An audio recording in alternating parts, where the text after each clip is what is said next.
get your lick back and get your lick back. Get your lick back.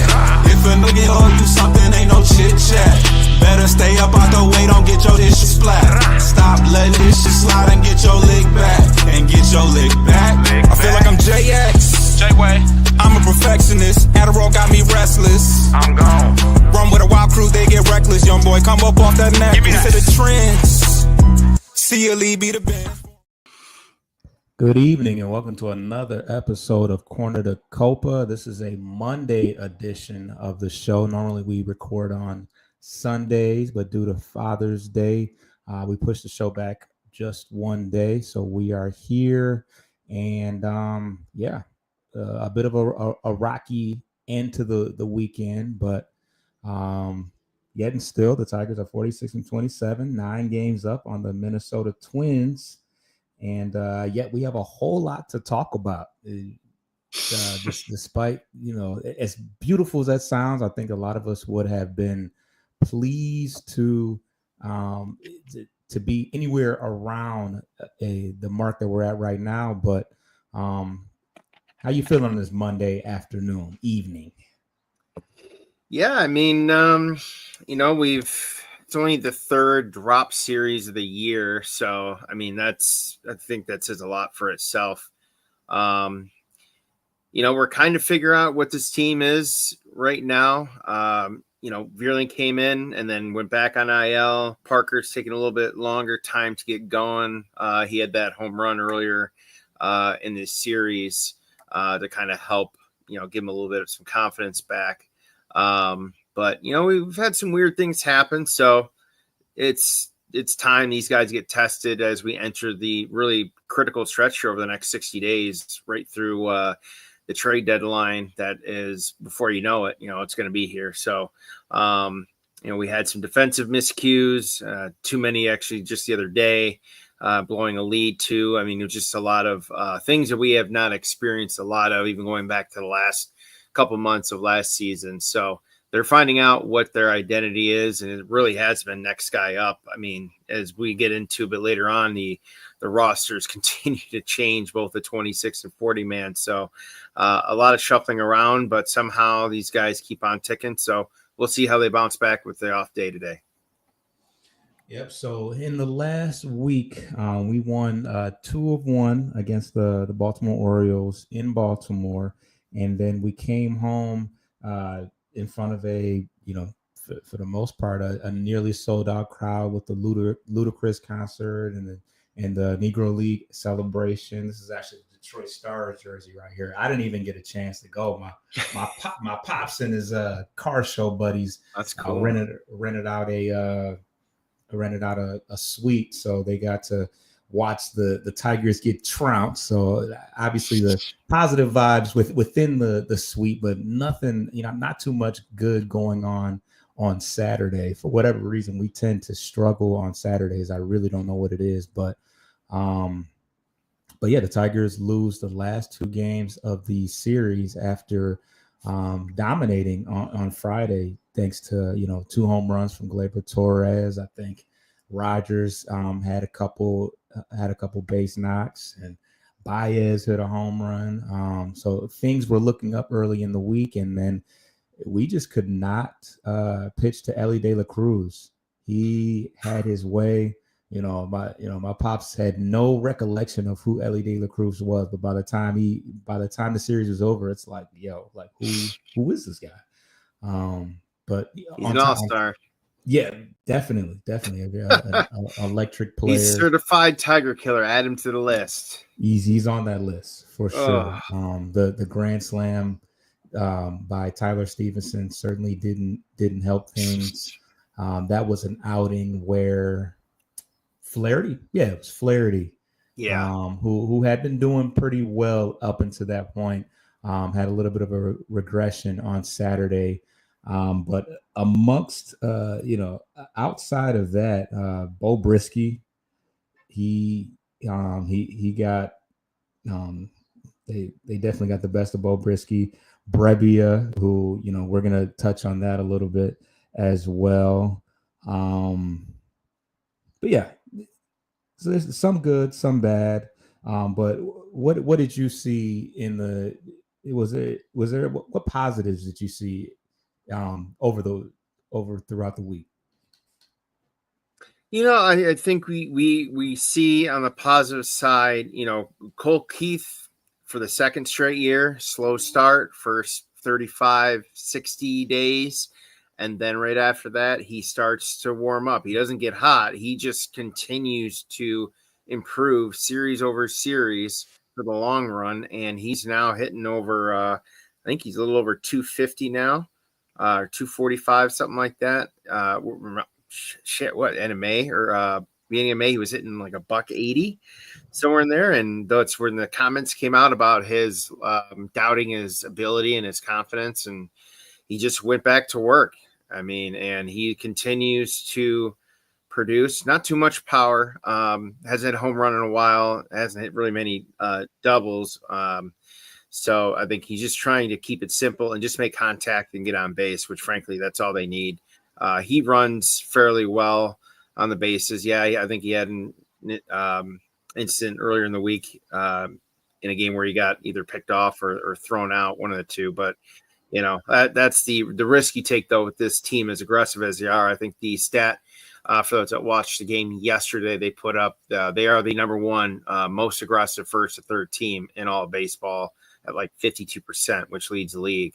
And I think 4 of those 5 teams listed were playoff teams, with the Brewers being one of them that's kind of on the fringe outside looking in right now. So he's done better. Like you said, Javi, Torres, Riley continue to carry this team offensively over the last couple series, especially last week. Carey's kind of taking a step back a little bit, but boy, we've seen some improvement with his throwing. Teams are going to start to think twice about trying to chance it on him, although he has misplayed some balls that are either on the ground or already on the hop coming in. But he's able to put guys away with his glove. Obviously, Parker's been holding it down in center field pretty well. So, they hadn't allowed them to mistake a game. And unfortunately, that just kind of happened yesterday. Took the lead twice. And I was kind of surprised to see that he went to Will Vest as early as he did, unless Tommy Kahnle wasn't available. But you don't know. I don't know about you, but I think that was probably would have been his first 6-out attempt save, at least to my knowledge. And that's kind of a lot to ask for, even though with the off day today. But, like you said, there were not too many. I think those were the items that we touched on. They showed some fight Sunday after they kind of just rolled over on Saturday, took care of business against the Orioles. So, yeah. Yeah, so we kind of talked about it. Gleyber Torres, I feel like, I don't know what his exact stats were, but he had a damn good weekend. Started off with 2 home runs, no sooner than you kind of think to yourself, like, man, Gleyber had like a home run in the first series, I think, right before he got hurt. And then he kind of went, he was quiet, his approach has changed for sure. He's not looking for the long fly balls. He's been more of a line drive hitter, but he was able to poke out 2 home runs the other day. Wenceel Perez has been good. He's been a kind of a spark that we needed coming back. He's hit a couple home runs. I think he's hit like 4 home runs, and I want to say 2 from each side of the plate. So we know that he's better from the left-hand side, certainly on the power side of things, but he seems to be pretty strong from the right-handed side, power-wise as well. Also, Jahmai Jones, pictured in the graphic right here, has had some home runs. I think he's hitting. I want to say he's hitting over 300 right now. But his pinch hit, his first pitch of the year this year, went yard. Actually, 2 solo home runs. Actually, he's hitting 500. With 7 hits overall. He actually had a pretty hilarious infield single that it was the slowest of dribblers down the third baseline. But then he hit a home run again yesterday, which was kind of an emotional thing for him. Obviously, losing his father. This is a while back from what I know, but it's come full circle for him overall, just because his dad did play in Detroit for a while. So for him to start the season, first pitch he sees with a home run, that had to have been an emotional roller coaster as well. But to hit a home run on Father's Day, was even more of a significant move for him. So he's definitely hit the ground running. This is a guy that hit well throughout spring training, and he's taken full advantage of his opportunities. We'll see how long he gets to hang around. I mean, it would be crazy at this point, the way he's playing, for him to be sitting down. I mean, he's the leadoff hitter against lefties right now, and he's making the best of that opportunity. But obviously, Veerling is on his way back, so they'll have some more decisions to make. Yeah, outside of that, Carp, I don't know. I know there was an incident. There was an incident on Friday, I believe, where he seemed like he was laboring rounding third base and got thrown out. And he's hit for pretty good power, but his numbers with runners in scoring position have been putrid. And he started out at the top of the lineup, batting leadoff, which seemed to work out. He was getting on. He was hitting for a pretty high average, but I think in order for him to, I think he's just striking out way too much. I think he's chasing too much out of the zone. So, for him to strike out as much as he does, I think he needs to capitalize a lot more in when he gets those opportunities. We all know that he's not going to get those opportunities to hit against lefties. So when he is in the lineup and he's facing righties, I think that he needs to, now that they've knocked him down from that leadoff role back into that middle of the lineup, he's getting a lot more opportunities of runners in scoring position. So I don't know if he's just kind of working through injuries. We know that we saw what he could bring to the table when he was healthy, but he missed a lot of time last year with that back injury. He was huge down the stretch and in the playoffs. But do you feel that he's hurt? Do you what are your thoughts overall? Obviously, you're a heavy proprietor of Carpenter. What are your thoughts on him so far? Yeah, I mean, I saw some comments like, well, if Cora knew and the coaching staff knew he was less than 100%, especially for a possible hamstring or a nagging hamstring, I think it's the same one that he hurt in the ALCS last year, that kind of came back to haunt us a little bit, unfortunately. Then they're like, well, then why the hell did they send him? That's stupid. He should be fired, terminated, whatever. I'm like, fired. I mean, if he's ready to go, if he's ready to play and he's playing defense out there, why shouldn't he be sent? You're a professional athlete, that's being honest about it. If he really was laboring, then he would be DHing only pretty much. And then probably after his second, third at bat, getting lifted for a pinch runner to avoid really putting more stress on it. But I feel like, though, with the hamstring too, there really isn't much gray area or middle ground to kind of, be able to play less than 100% and not really aggravate it, So I think he's okay. It didn't look very good from, an optic standpoint, whether you want to call it allegedly being hurt or maybe dogging it. I don't think anyone's accusing him of that, but that would kind of be the other side of that particular isolated incident. But yeah, I think to your point about the lineup change, hitting leadoff, he kind of settled in after being a more middle of the lineup guy, and you do mentally need to have a different approach.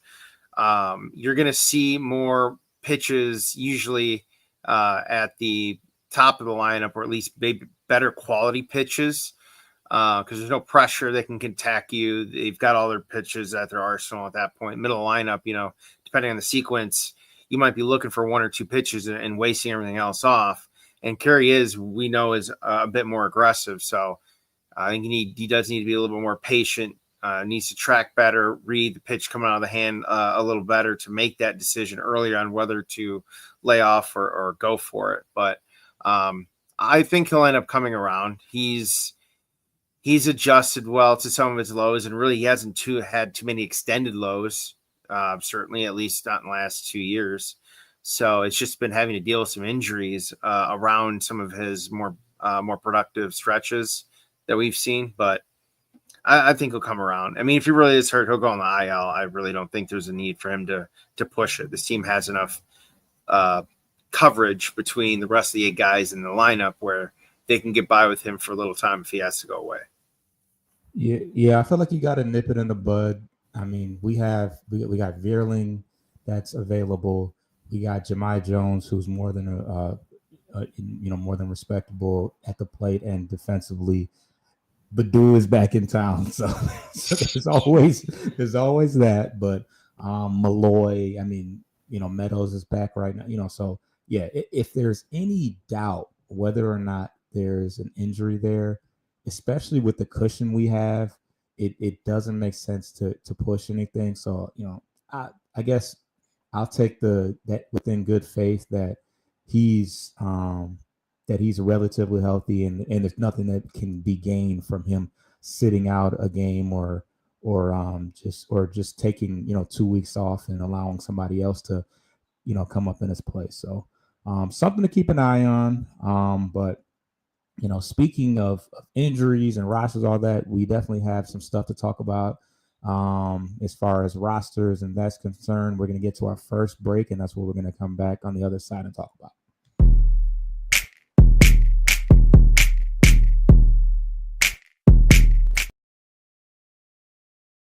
All right, Coach, take it away. Yeah, so we kind of alluded to some of the other guys that have been roughed up as of late, and some of them have met some adjusted fate, if you will. So, on June 10th, formerly Badu cleared waivers after he was DFA'd. He was then confirmed outrighted to Toledo's roster, officially off the 40-man. We optioned Andy Ibanez in the same day in which we purchased the contract of Jemai Jones. On the 12th, Job was transferred from the 15-day to the 60-day IL formally to open up another roster spot for his eventual Tommy John surgery. No timetable on any projection in terms of rehab and things of that nature. Probably not for a while until after the surgery. As well, on the same day, on the 12th, they optioned Bo Brisky, who had been knocked around quite a bit as of late, some things to figure out. And in the same day, they purchased a contract of left-hand reliever Matt Gage. On the 13th, Alex Cobb was designated with a left hip injury and given an additional cortisone shot. I know we talked about it offline over the week. I don't see him coming back until at least the All-Star break, and even then, I really have reservations about whether he's even going to make an appearance in the regular season. He's got a lot to overcome physically. And with that said, then the news of Vierling and Olsen both went down to Toledo over the weekend. I believe Vierling on Friday and then Olsen on Saturday, who pitched down there. So those guys, as we alluded to or just a little bit ago, are nearing their eventual return back to the parent club. Aside from that, though, some brief numbers. Bravia, who was DFA'd as well, he had a 7+ ERA, 18 2/3, 16 earned runs, 3 home runs, 20 strikeouts to 11 walks. His May and June numbers were pretty bad. 9 2/3, 15 earned runs, 19 hits, and 6 walks. So guys were getting on base left and right. Just unfortunately did not pan out after a fairly good start. So hate to see that, but they've got plenty of guys in the bullpen. That's why they have the number 1 minor league system in all of baseball. Absolutely. And as we parlay right into the down on the farm, I'll keep it short and sweet. The big news right now, the West Michigan Whitecaps clinched a playoff berth the other week. A lot of offensive outbursts, including a 20-run game in there. I think that might have been the game they clinched, but at any rate, the top performer being Kevin McGonigal, who is maintained. We kind of joked about. You can't even see that, but Let's see if I can pull it up here. I think in the 20-run game, he went 5 for 6 with a double and a home run. At the time, he was batting 429 with an OPS over 1,000. He's got to be on his way to Erie at this point. I think they just wanted to make sure that they were able to clinch before they do so. But yeah, I think he's pretty much taken over the ranking as far as the top prospect from Max Clark. So the numbers that are on the graphic here, he hit 500, 11 hits, 10 runs, 6 RBIs, 5 doubles, and 1 home run. And that's in the Midwest League. And keep in mind, the Midwest League I don't think it's a run friendly league. I mean, if maybe it's Erie that has that reputation, but at any rate, top to bottom, the lineup as a whole has had an amazing week. Pacheco, the first baseman, continues to hit really, really well. I think Briseño actually missed some time, if I'm not mistaken, but he came back yesterday. Let's see here on Saturday. Saturday they won 13-1. Let's see. Yeah, McGonigal went just 1 for 5. So his average is now 415. Ben Malgeri actually got sent down from Erie to the Whitecaps, and he's been pushing up the average. He hasn't had a great year at Erie, but you can. It's pretty obvious that he can see the regression in skills between Erie and West Michigan. So he's played well. But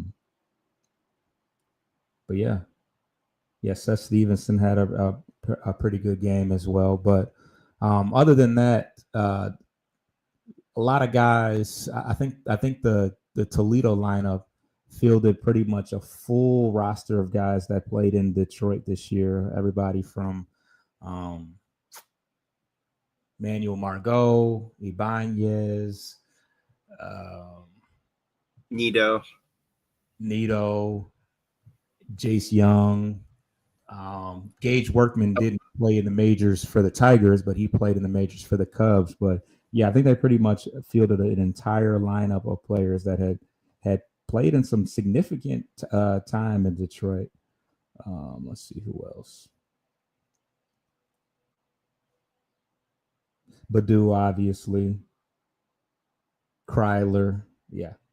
So it's funny because I think the one that won't make his, I don't want to say debut, but his yearly appearance, they probably won't, will be Matt Manning. I know we talked about it the other day, but yeah, they're calling everyone else up but him, and I don't see him coming up at all. The way things are going with the injuries, maybe not, but he's another guy like Dylan Smith that has transitioned to the bullpen and seems to be semi making his way. But we'll see. I don't at this point I don't see anything being off the table. But yeah. At any rate, you put up a poll earlier. You put up a poll, in the middle of the week as far as the Tigers' biggest needs going into the trade deadline, and it wasn't a resounding result in any one direction. Explain to us what the three options were. Yeah, so it was in light of it was more on the heels of the formal announcement midweek of Job going to have surgery, effectively ending his season of 2025. We tweeted out on our X handle, formerly known as Twitter, what becomes more important now at the trade deadline with that injury in mind and knowing his long-term unavailability. The options were right-handed power bat, bullpen arm, which I know we touched on briefly last week, to help bridge to the back end, and now possibly just to help cover until Will Vest is okay. Still no update on him other than AJ said it's his pinky finger Either going to run a battery of tests, but no update yet since yesterday, or a starting pitcher. I don't think it really matters from either side, but I would assume if they were, it would most likely be a right-hander, given the fact that we've already got Skubal and we have a couple lefties like Tyler Holton who have been the pseudo opener for the pitching chaos days. Right. So I believe that your vote was the right-handed power bat. Yep, that was my vote. You still feel that way, or do you think that given the Brevia situation, I don't know, we just had a lot of injuries. The true bright spots have been Canley, Vest, Chase Lee. Yeah. Because I've even seen a regression in Tyler Holton a little bit. So yeah. So yeah, I don't know. I feel like I don't know. This team is confusing. We've in the sense that the trend that I'm seeing is that we'll have one game where we just blow the team out of the water, a la the Friday night game where we win by I don't know how many runs we won by, and then we'll have the game where we get blown out, aka the 8-1 loss against Baltimore, the 10-1 loss I believe on Saturday against the Reds, and then we'll have just one close game. For the most part, we win, obviously, because we've won the vast majority of our series. But what is it? Just overall talent? Is it? I mean, because for me, I think it's part of the reasons is because our biggest run producers are guys that strike out so much. So when you got a guy when you're leaning on a guy like Kerry Carpenter, who struggled so much with runners in scoring position. Riley Green, who's been decent. I think he's hitting 253 with runners in scoring position, and Torque, who's gonna strike out as well. He's hitting 265 with runners in scoring position. Do we need that more dependable contact hitter in the middle of the lineup just to give us that opportunity to manufacture some runs? I mean, more firepower can't hurt, and frankly, I've been tracking Torkelson pretty closely here. I mean, obviously, he got off to such a great start the first 6-7 weeks. He's been better at providing power in at least one game in a series. Whether it's a home run or a 2 or multi-run double. Things of that nature. He's obviously still drawing walks. He's not really striking out as much, but so he's able to get on base. But for a guy that you're hoping can deliver that extra base hit power a little more regularly, you would rather see him, swinging than taking a walk in most situations. But obviously, you're not beggars can't be choosers. So he's been better in that regard in terms of seeing pitches more clearly. He's really been focused on the off-speed stuff, but in terms of the right-handed bat, someone that's been a little more consistent in more recent years would be nice. Like you said, you can kind of just plug in, forget, and just let them go out there and do their thing. Because this team has survived really on alternating guys riding the highs while the others come off and experience a little bit of a dip, valley, or low. In that regard. So they haven't really been Gleiber's probably been the one who's been the most consistent, but again, he's not been a Torkelson type bopper in terms of a home run. So you have to imagine that that's going to regress a little bit. The power, not so much, but just the overall average. But it may not. He's been doing pretty well. Dingler has kind of dipped down below from 295 to almost 300. So I think a little more consistent power from the right side for me, because they've got guys, like you said, Chase Lee, Dylan Smith, they've got guys that come up and fill in the bullpen here. So, and I think it's been to their advantage the last year and a half. A lot of these guys were unknowns last year. Wasn't too much to scout on or show on tape. So they just keep bringing in fresh faces in the back end. But with light of that injury, I think if they make 2 trades, those are the 2. All right, and we're going to expand on this topic a little bit more, but let's get to the next break.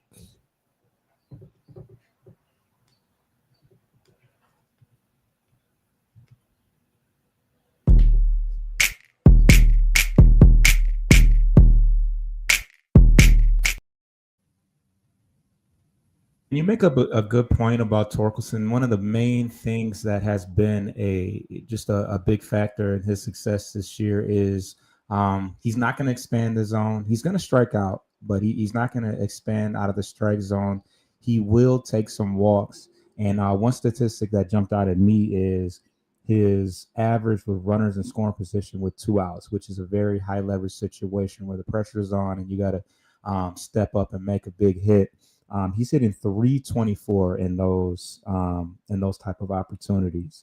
So 265 overall runners in scoring position, but 324 with 2 outs. So whereas, I think he's got like 16 home runs or something like that. Not too many more than Carpenter has, but he's been able to, capitalize and make things happen a lot more in high leverage situations.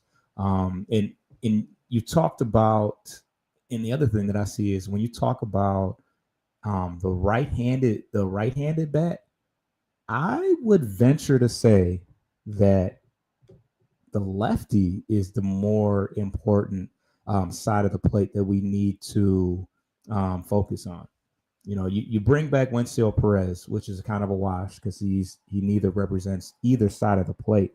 But when you look at the guys that have really struggled this year, guys like, I guess you don't want to put Carpenter in that category. Cole Keith, lefty, Meadows, who still seems to be finding his sea legs as he gets back out there. Trey Sweeney, who's been pretty much unplayable. Have we seen him play? Did he play all weekend? I think maybe he played once. I think he did once. They gave Javi a day off because I think that was the game where Colt started at third, I believe. Colt started at third? Yeah, he played either Friday or Saturday. He debuted at third base, and then he played first the next day. Wow. Okay. So obviously Riley Green, not much that you can really say about that. He's kind of holding it down for the left-handed side of things. But when you look at your most consistent and best hitters, Torres, righty, Torque, righty, Dingler, righty, Baez. Obviously, you can throw, in small sample, you can throw Jahmai Jones in there. Obviously, Malloy wasn't able to, keep himself up in Detroit. So that's a knock at the right-handed side of things. But although there's probably less righties to go around, I guess the fact that there's less in general, maybe that that aids to it, and the fact that Vierling has been out all year. But the righties have definitely put in their fair share of work. So I don't know. I guess ultimately, because you're going to see so many righties, you want to have it makes sense to have lefties, but I don't know though. I think the righties have kind of outplayed their expectations, especially because guys like Baez and Torkelson, we didn't know we were getting there, and I think that they've kind of overplayed their expectations.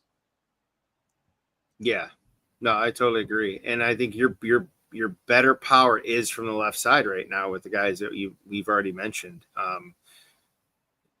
Dingler has some power from the right side, but really it's been the trio of Torkelson.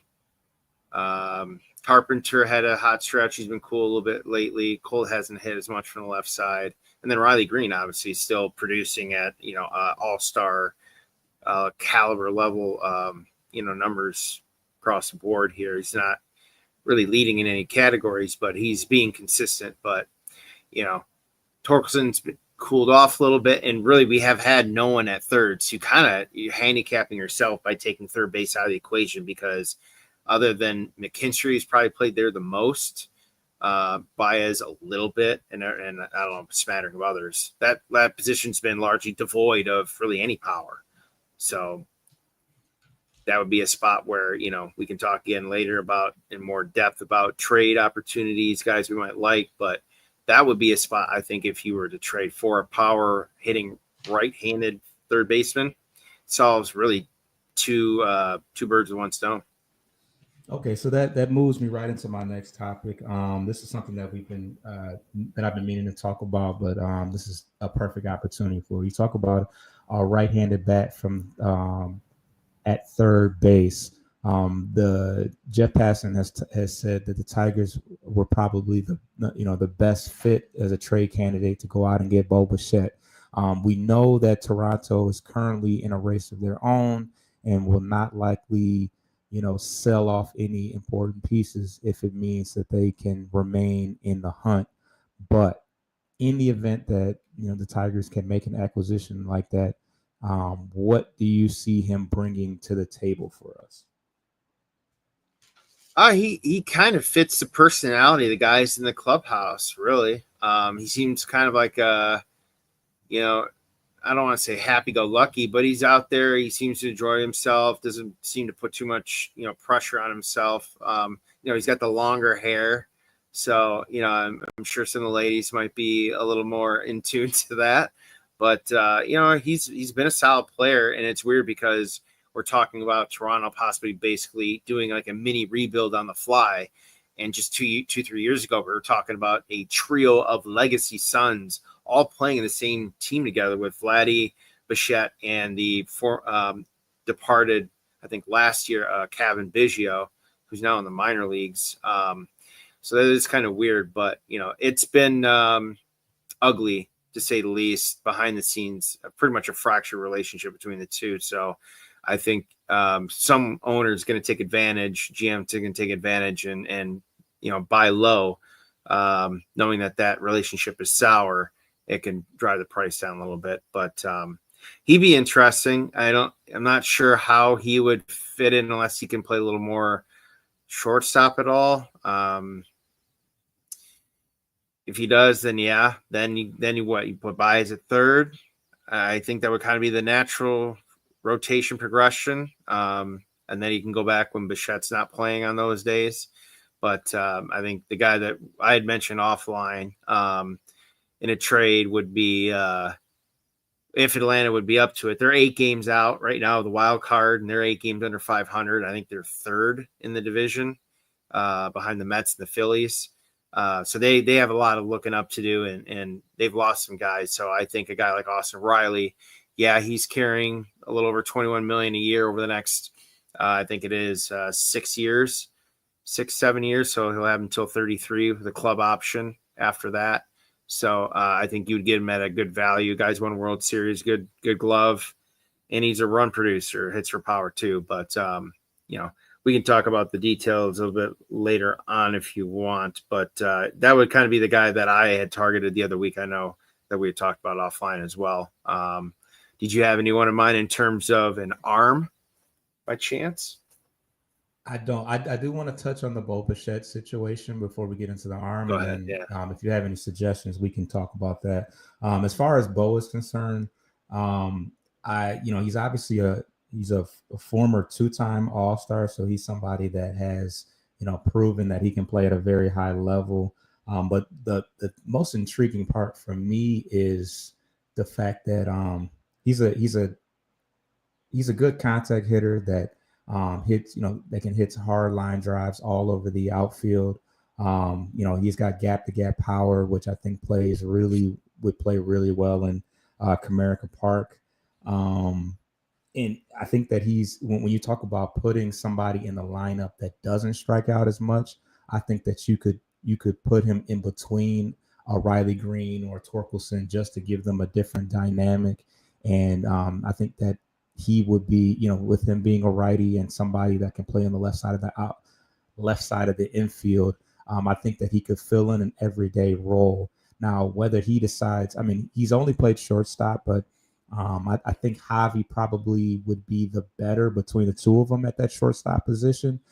So, we'd have to play with the idea of moving him over to third base. But like you said, worst case scenario, Bichette plays short, and then you just move Javi over to third for the time being, and then work him in with Vierling or whatever, however, whatever the bat that's hot at the moment. But yeah, he's a guy that's going to be seeking after him bottoming out last year and being a negative WAR player and being injured. I think he's going to be seeking a pretty sizable long-term extension. So we would definitely have to, play with, the idea of whether he's going to be a rental or somebody that we would want to hold on to long-term. And obviously, think about how that affects, Jace Young and what his future holds. But so yeah, that's pretty much where I stand with Bo Bichette. Obviously, we're gonna have to see how things continue over the next few months and whether or not they're even interested in moving him. But as you talk about arms, were you talking about starters or relief pitchers? And who was there anybody you had in mind?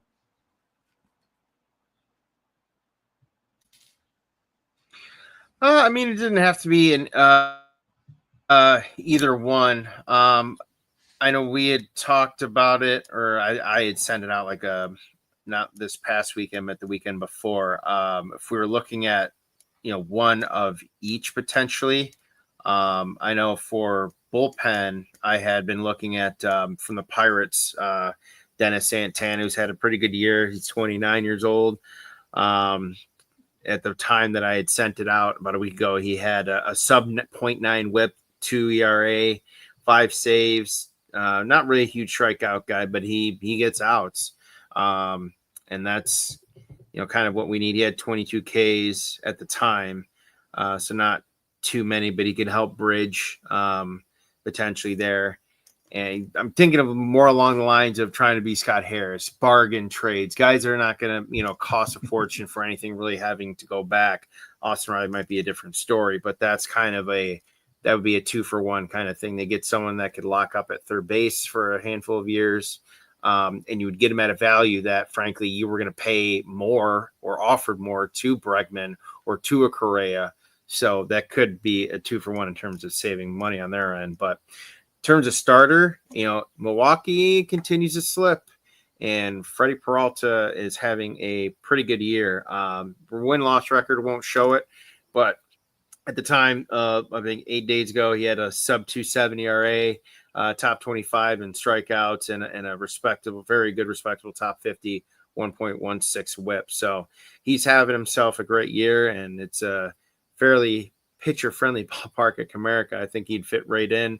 It's just a little uncertain what the return ask would be for him, but he just turned 29, so I don't think he had more than a year or two left in his contract potentially, but he'd be a guy in terms of starter that I was looking at about a week ago. All right, sounds good. And as we get closer and closer to the trade deadline, which comes up July 31st. Oh, we still got some time. We got about a month and a half. It'll be here before you know it. yeah, that's true. That's true. We're already 45% of the way through the season. That's crazy. Right. And speaking of trade, we got to get to the last break, and then we got a monster trade to talk about. We'll be right back.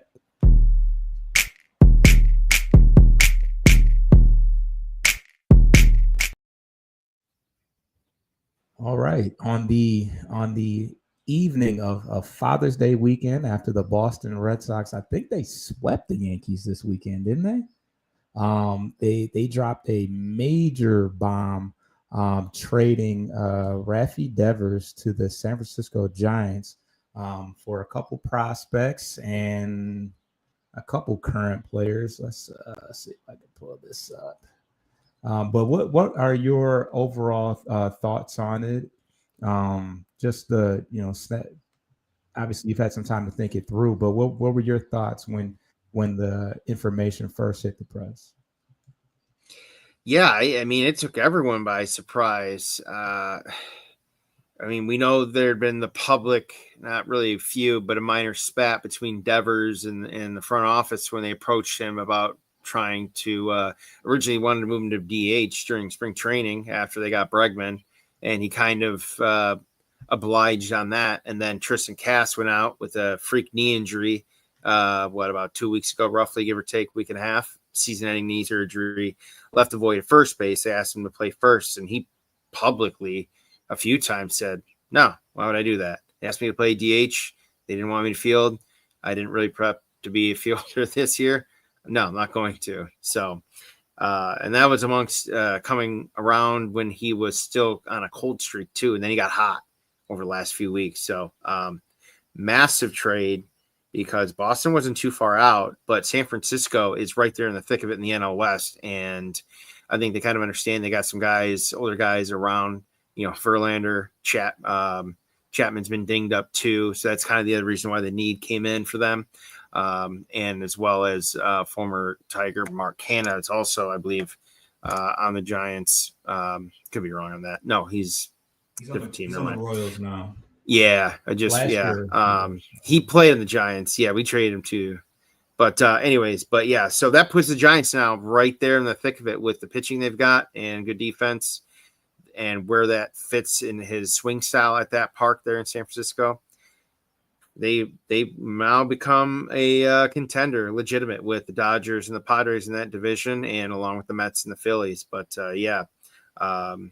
if you've got the names of the guys that are coming the other way, I know the Giants are covering the entire remaining contract, which is originally a 10-year, $313 million extension from 2023 he signed. So he has 8 years, $250 million left that the Giants are now on the hook for.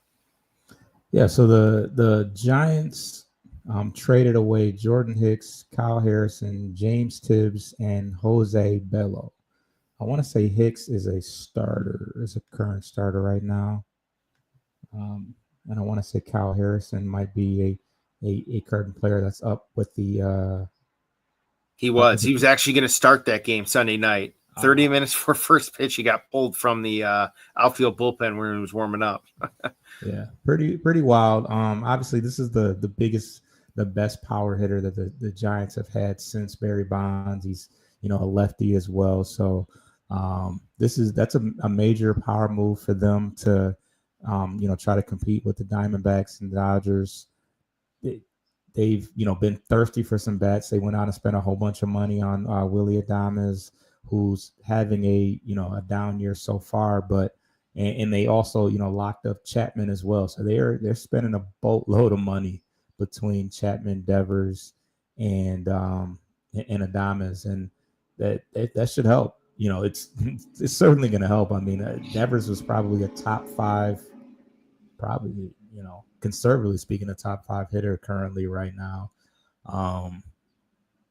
So yeah, you add that with Flores and the guy at the top of the order as well. They should have a pretty dynamic lineup, despite the fact that San Francisco isn't the most hitter friendly park. So pretty exciting if you're a Giants fan. As far as Boston's concerned, they obviously were turned off to his to him not being cooperative to moving off third base for Bregman, and then not wanting to play first base with Tristan Casas being out. So I think they just wanted some versatility. They wanted to open up that DH position because they do have a lot of good young players. They got Christian Campbell.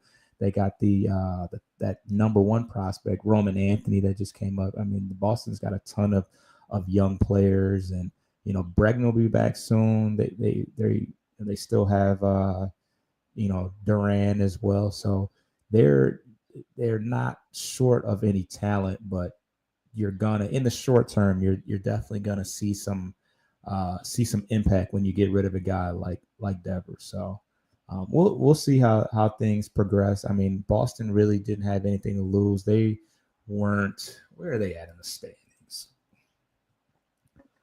We are in the fourth place, 6.5 games behind the Yankees. So still in a position, very much in a position to make some moves, and that doesn't even account for where they're at in the wild card race. But yeah, there was a lot of money. There was a lot of money left on that deal, so you free a lot of that up, and you kind of remove the cancer that was in the locker room, in the dugout. So we'll see how they do. I'm sure there's a lot of mixed feelings from both sides as far as the team is concerned. But any other thoughts on the Devers move? Yeah, I mean, if Boston can maintain being a 500 team to the end of the year, whether they make the playoffs or not, and they get these pitching prospects to kind of come around and start contributing into next year, and then, like you said, I think that's been the kicker of it too. They get some arm help that I think they've needed, and all of a sudden they have a boatload of money. They can go spread around. They don't have to spend all of it, obviously, but I mean, they can spread some of that around across a few other contracts to kind of reinforce the offense after they've went out and kind of retooled their arms on the fly here. Two guys that are going to be contributing right away, and it looks like one or two maybe in the next year or two after the end of this year. So they're now intriguing. People are going to be wondering what they're going to do in the offseason in the next couple of years because, like you said, with Toronto earlier, they're kind of slowly rebuilding. I don't think they're going to be in as good a spot as Boston is right now or really in the next 2 years. So that'll be interesting to see who takes up second place behind the Yankees in the AL East.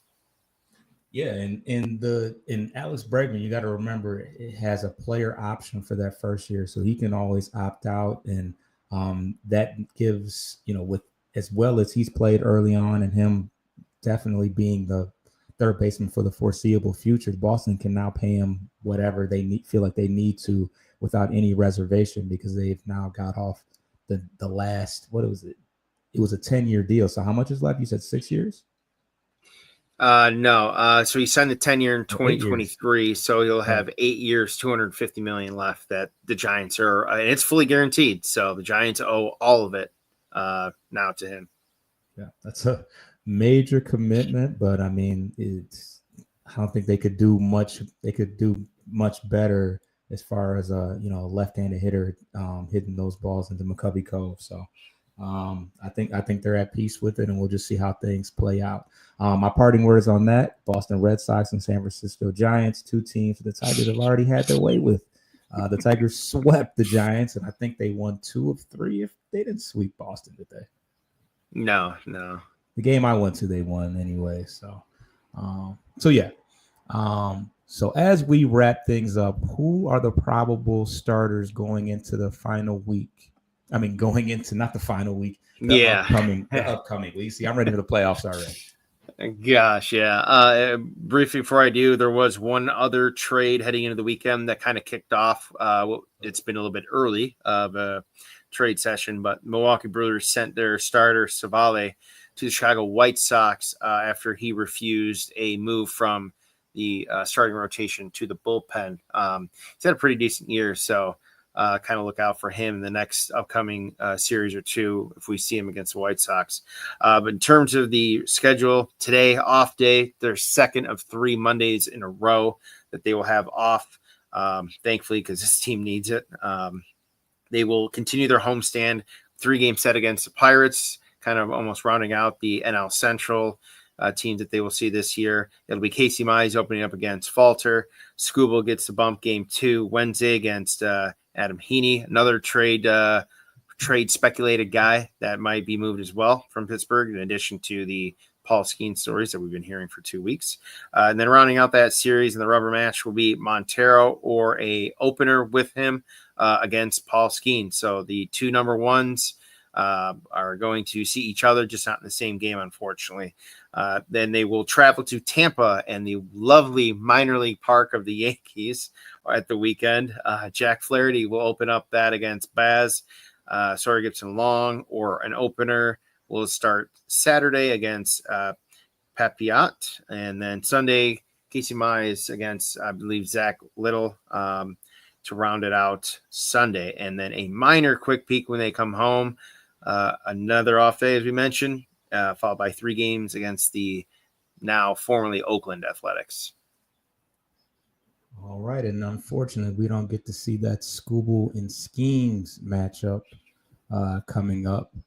But yeah, as far as the week, as far as what I'm looking forward to, Sawyer Gibson Long has had 2. He hasn't started a game yet. I think he's always been a part of the. He's been the second guy including an opener. So yeah, he's pitched pretty well thus far. He hasn't really got hit too hard, but I'm looking to see if he can continue that success into his next start. And outside of that, just seeing how hot Jamai Jones can continue to hit. He's been a nice, pleasant addition to the team amongst all the chaos of guys moving up and down in the within our roster. So we'll see if he can keep the pace that he's on right now. Anything on your end that you're looking for before we get up out of here? Yeah, Flaherty had a little bit of the bug with it. Casey Mize did too. Looking for starters to try and reduce some of the long balls that I seem to be, those 2 guys alluded to, especially 2, man, they'll hum through 3-4 innings, almost 2 full times to the lineup. And then next thing you know, and to a degree, Scooble has been touched up by this too. He'll give up, a single, a double, and then next thing you know, bam, a home run, and then maybe another solo home run on top of that, and things get to go start to go sideways. So they then have to go into their bullpen a little bit earlier than they like to. So just looking to see them get through 5 innings, those 3 guys specifically, because they're going to need it. Guys like Montero and Gibson Long are not going to go really more than 5 most days, although Montero has shown that he can just control with those guys for the most part too. And Flaherty, for him, his success has been the fastball. So more emphasis on him being able to locate that pitch to set up his other off-speed pitches to put guys out.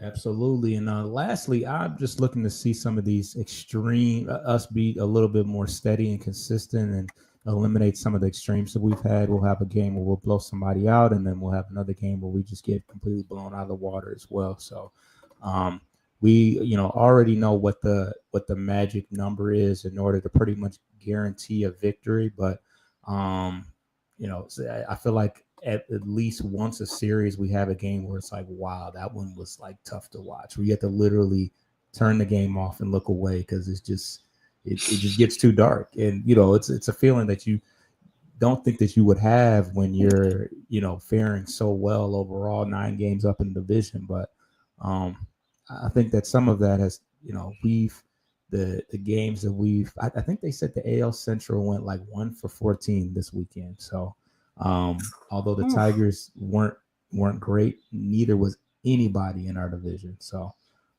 and we have been saying that the Central was one of the stronger, or has semi emerged as one of the stronger divisions in baseball. So but yeah, other than that, subscribe to our channel if you want all Detroit sports content. You can find it at Bleachers to Speakers, and also subscribe to Corner to Copa. Almost forgot the name of our show, Corner to Copa, on all audio aggregators. That's what happens when you try to multitask and you got a little bit of ADD. There we go. This is what I was looking for.